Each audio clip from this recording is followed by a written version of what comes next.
Hello and welcome to this basketball edition of Beat the Experts. Alongside Mike Bires, I'm Andrew Chiappazzi. AJ, this is the last week of high school basketball regular season play. Playoffs around the corner. Most of our playoff spots are already in the bag, but a few more spots to be determined. Also, some first place sectional races on the line. So let's break down some of our games. Yeah, and the one playoff race that might be the tightest is the one for the Section 2 Class 4A title. As the week begins, 3 teams are in the mix for the section title. Ambridge, Quaker Valley, and Newcastle all tied at 8-2 in first place. And Ambridge will host both Quaker Valley and Newcastle this weekend, Friday night and Saturday night. Back-to-back games for the Bridgers for the section title. You know, if you're a basketball fan, those are 2 great games to go to. And you know what? Ambridge has a great chance to utilize home court and win both of these games. They beat Quaker Valley 72-67 in 2 overtimes earlier this year. They lost to Newcastle 69-49. I think they can beat either team on any given night, but it's going to be really tough to beat both teams on back-to-back nights. I think Ambridge needs Aaron Hilzendigger to have a game similar to what he had last Friday against Blackhawk, where he had 31 points. And they need Liam Buck, who's 6'6", to have a monster game both nights and really be a force inside. If they get both of those guys going, I like Ambridge's chances to maybe win both nights. Hey, Joe, you're right about Ambridge having home court advantage for both of those games. However, Ambridge has only played 5 home games this year and only 2 on their home court in the field house. Because of construction work, they played 3 games this year in the girls' gym at the high school, so they haven't had much of a home field advantage yet, but also they're playing 2 tough teams back-to-back nights. Ambridge has been kind of an up-and-down team this year. It'll be interesting to see if they can pull off 2 great basketball games on back-to-back nights. And that's not the only interesting thing going on in Section 2 Class 4A this week, because Blackhawk and Beaver begin the week tied for the final playoff spot in that section. They'll meet Friday at Blackhawk to determine their playoff fates. And you know what? Beaver could go into that game with a leg up on Blackhawk. Blackhawk has to play Quaker Valley on Tuesday night, while Beaver plays Hopewell, which is 0-10 in section play. I would think that most people would say Beaver has the edge here because of those games Tuesday night and because Beaver beat Blackhawk earlier this year. But I, for some reason, am focusing on how Blackhawk has played in big games. They beat Quaker Valley earlier this year, and they've played Newcastle and Ambridge very close recently. I like the way the Cougars are playing. They get scoring from some different guys on different nights. They'll be at home. It wouldn't surprise me if maybe Blackhawk can beat Quaker Valley Tuesday night and then maybe beat Beaver on Friday night. I think it's a toss-up game, but Blackhawk should not be counted out. You're right about Beaver having a slight edge, but also, you know, I can't see Blackhawk winning at Quaker Valley, but they're playing Beaver at home on Friday night, and when they lost to Beaver, it was at Beaver, so I think the home court advantage favors Blackhawk in this game. If Blackhawk would win that game Friday, both teams would go into the playoffs. It would tie for 4th place. If Beaver finishes 4th and beats Blackhawk, Beaver goes to the playoffs.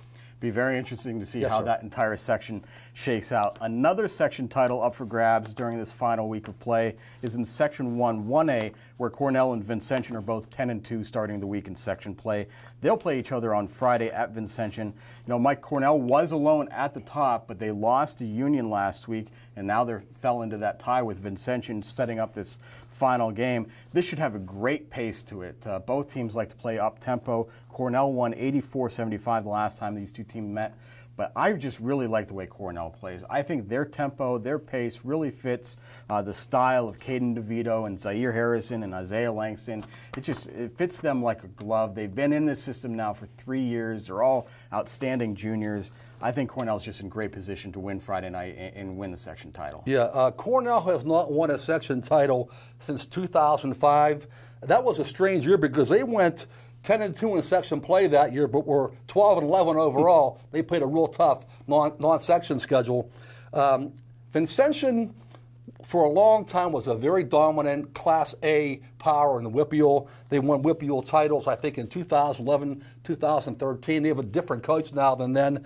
But as you mentioned, I like that trio of high-scoring guards for Cornell. Caden DeVito, I believe, is the 4th leading scorer in the WPIAL, around 27 points per game. Zaire Harrison, the quarterback from the football team, about 18 points per game. And Isaiah Langston, another guard, about 16 points per game. So, AJ, you're right. It should be a high-scoring affair. Let's see what happens. Finally, the Rochester girls will host Quigley on Thursday night.